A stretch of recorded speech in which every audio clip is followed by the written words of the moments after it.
আম দিয়ে মারকসা বানাবো, কখনো কি আপনাদের খাওয়া হয়েছে? এই যা, এখন অনেকেই কবে আনে আফা ইয়ার নামই তো আপনার মুখে শুনলাম, তা শুধু কি নাম শুনলে হবে না, বানাইয়ে খাতি হবে না?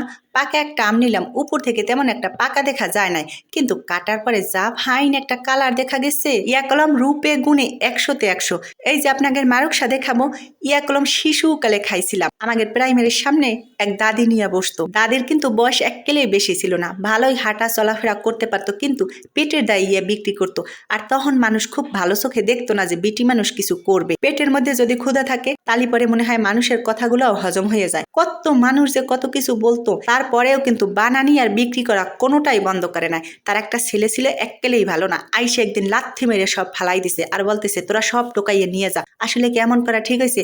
তাতে না কি তাগের মান সম্মান যায়, কিন্তু মা যে পেট ভরে খাতি পারে না, মারে যে খাতি দেয় না, তাতে আর তাগের মান সম্মান যায় না। তা এরাম কালাম অনেকেই আছে। আপনাদের একটু বইলে দিই, আমি পাকা আমটা কিন্তু ব্লেন্ডার করে নিছি, দাদি কিন্তু হাত দিয়ে চটকাই নিত। স্বাদের জন্য লবণটা দিয়ে দিব, আর চিনি হয়েছে আপনি কতটা মিষ্টি খাতি পছন্দ করেন সেইটা। আর এই যে ডাল ঘুটনি দিয়ে আমি সবকিছু মিলাইয়ে নিব।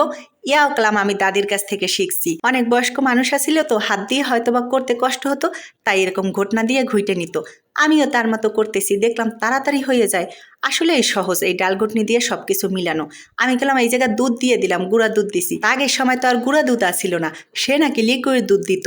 আমি এই সেই লিকুইড দুধের জায়গায় পানি মেরে দিবে আনি। এখন দিয়ে দিব ময়দা। ময়দা কিন্তু একটু বুঝে শুনে দিতে হবে, 2-3 বারে দিলে পরেই ভালো হবে। প্রথম দিয়ে একটু মাখাইয়ে নিতে হবে, তারপর একটু পানি দিলাম, আবারও একবার দিয়ে মাখাই নিতে হবে। আমার এইখানে কালারটা এমআই দেখাচ্ছে, আমার কারেন্ট ছিল না, দরজার কাছে যাইয়ে করছি, তা বাহিরের আলোতে এরকম দেখাচ্ছে। তা আমি কলাম আপনাদের কাছে কালারটা ঠিক মতো নিয়ে আসতে পারি নাই, কয়েকবার কয়েক রকমের হয়ে গেছে। আমার কলাম দোষ না, এই দেখেন বাজার সময় আবার কেমন দেখাচ্ছে। মারকসা কলাম ছোট ছোট করেই বানাতে হয়।